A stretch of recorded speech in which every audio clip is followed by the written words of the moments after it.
Hello and welcome back to Paul's Racing Channel and to the second of our track guides here in the United States at the Glen, Watkins Glen, clockwise circuit. Gonna start, just about to start lap 3 for you here. Slightly different this time though. I'm going to do the non-commentary lap, if you like, first of all, so you can see how I'm doing it straight away, and then I'll do the kind of the guide itself in laps 4 and 5. So yeah, without further ado, let's get this underway. AMG Merc again 20, which is the car that I mentioned before that I'm doing these track guides in. Here we go then, enjoy.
So that's a lap of Watkins Glen International Raceway at full speed for me.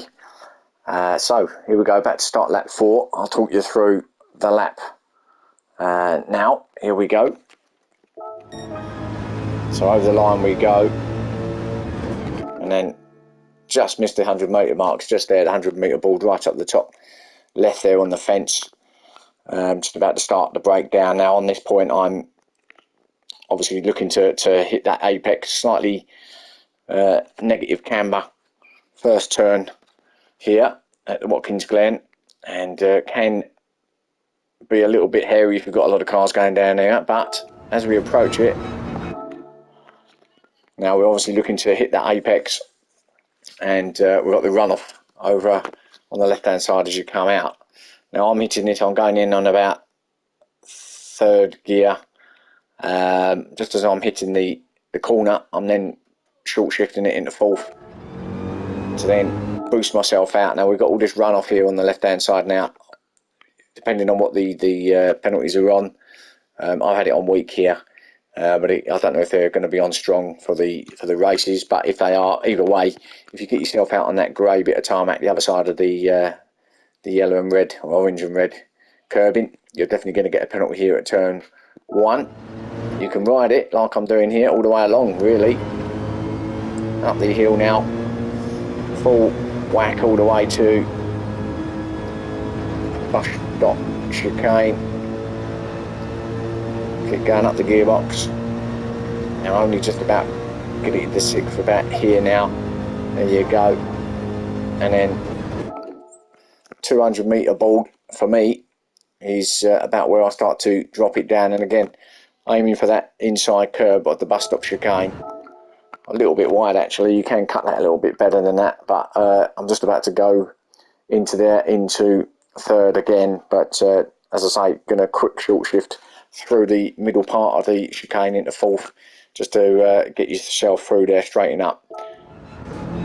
So I'll take it a little bit wide there actually. You can almost straight line it through there. You've got to be a bit careful because you can pick up penalties, I think, on the entrance to this. I'm not sure. I think you're okay on the exit. I think it's just the entrance. If you cut that too much going into here, you're going to be copping a penalty. And then just basically you can take those corners there. Now here, depending, again, this is a wide right-hander. Some people might want to go a little bit wider and then kind of straighten it out as you exit.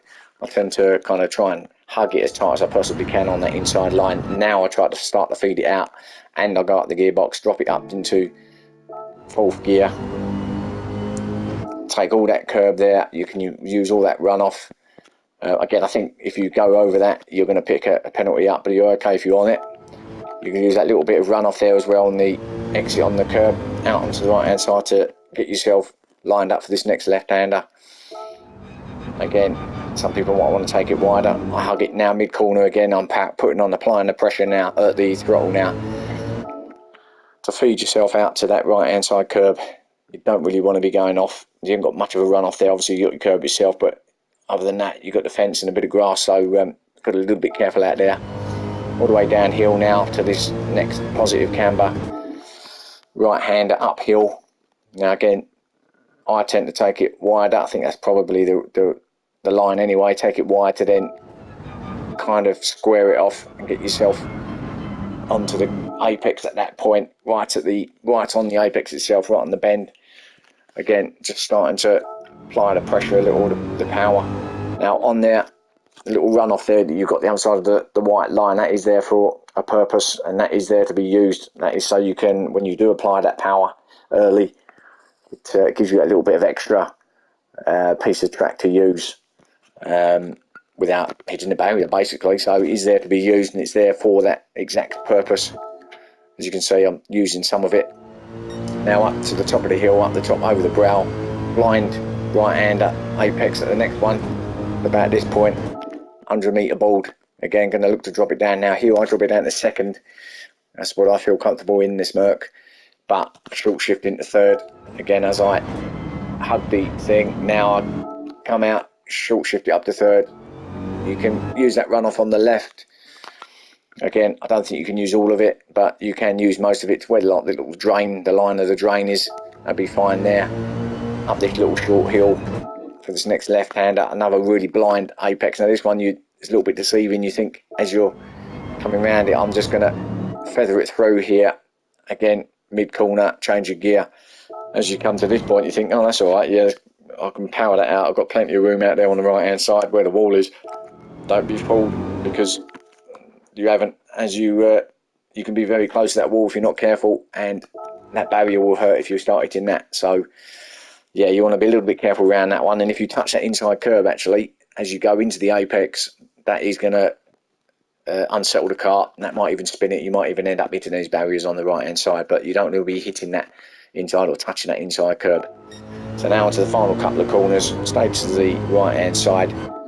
Again, this one almost flat through here. You just lift through here. Now apply the pressure. You can take all this runoff, not the other side of the curb, the coloured curb though, but you can take all this curb, and then for me, I drop it down to 3rd and then a quick change to 4th. About now, use all that runoff on the left. Again, there's not much of a runoff after the curbing. The runoff is the wall, so, but you can use it all. There you go, there's a good example of it there. And see where it ends, the coloured piece, you can use all that as well there. See, you can almost use all of that until you're on the grass at that point. And there's your lap of Watkins, Glen. So before I just play that last lap again, this is round 2 of our championship for League 1 championship, and this will be the one next up. So here we go. I'm going to show you this last lap here. Might as well finish it off now. It's the final lap anyway. I don't think I'll get any better time than this. There's definitely a 143 in there, a low 143 as well for the aliens. But I'll let you watch my gearing and braking. Hopefully it will help some people out if they are struggling to get around this course. Ain't going to be the quickest, but you might get consistent laps.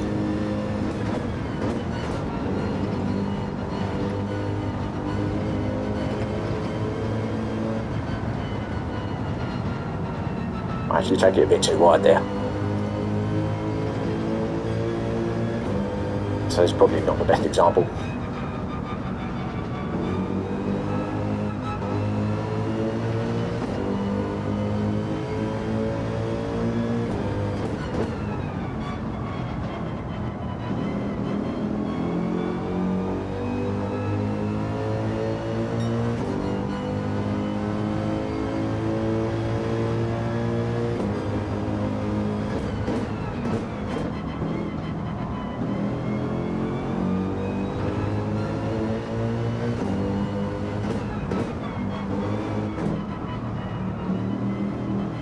It's a bit slow through there as well. Messed up a little bit that lap, to be fair, but you get the gist.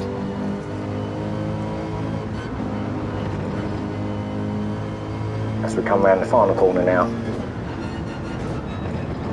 it was all the left and across the line to finish it off. So there's your track guide number 2.